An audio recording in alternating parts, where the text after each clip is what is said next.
It prevents wealth lost by the third generations.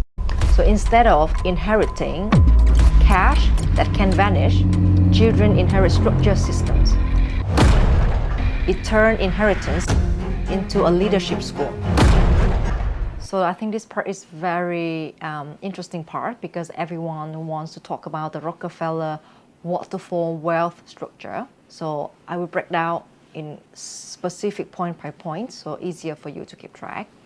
So the elements of the Rockefeller Waterfall Structure is first of all is the offshore living trust. So it's always at the top. So it's controlled by a certified trustee. It owns life insurance policies, which are the funding engine for the whole dynasty. And then we have the second element is offshore manager LLC. So this LLC manages the trust assets. So offshore jurisdiction like Bahamas are used for legal and tax protection. We have the next element is active income LLC and passive LLC. So active income LLC is operating companies, startups, or consultancies.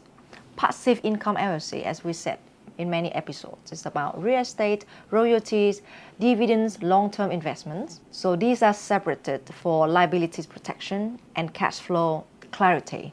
The next fourth element is in-state LLCs, like Delaware or Dubai, etc. So we have local subsidiaries for specific jurisdictions. So each business inside its own LLC. The next element is family foundations. This funded by LLC profits, and this can employ family members through employment agreements, ensuring they learn responsibilities and stewardship.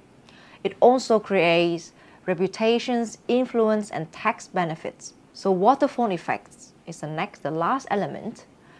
As beneficiaries pass away, the life insurance pays into the trust, replenishing wealth for the next generations.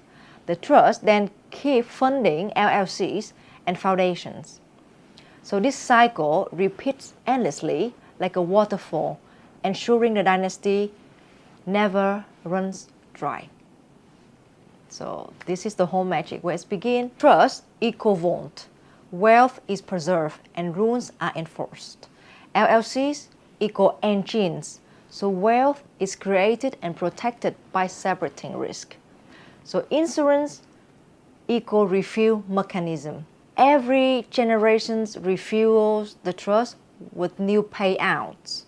Foundations equal influence, which turns wealth into legacy, impact, and education. So this is why the Rockefeller didn't just get rich once. They institutionalized wealth. This is why the Rockefeller didn't just get rich once, and they just define what is truly wealth in the whole centuries. How does an LLC help separate active and passive streams? You can create one LLC for each stream. For example, LLC 1, active business like fintech, startups. LLC 2 is passive businesses like real estate, portfolio, investment, dividends. For example, both LLCs can be owned by the trust. And this keeps liabilities separate. So if one business fails, the others and family trusts are not at risk. It also makes successions cleaner. Children can inherit shares in different entities without confusion. What is the main advantage of structuring like this for my children? It prevents wealth lost by the third generations.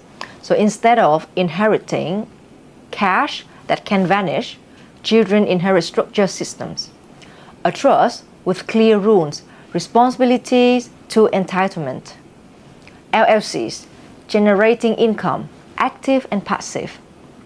And a governance model by family council and board to train them in leadership. So this makes wealth on educational tools and responsibilities, not just money. What is the purpose of a family trust beyond asset protection?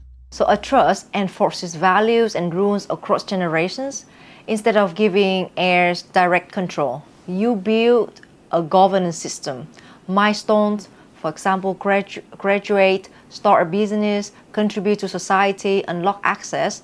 It turned inheritance into a leadership school. Should I set up one trust or multiple trusts for my children? So if each child has different roles, multiple trusts can be cleaner.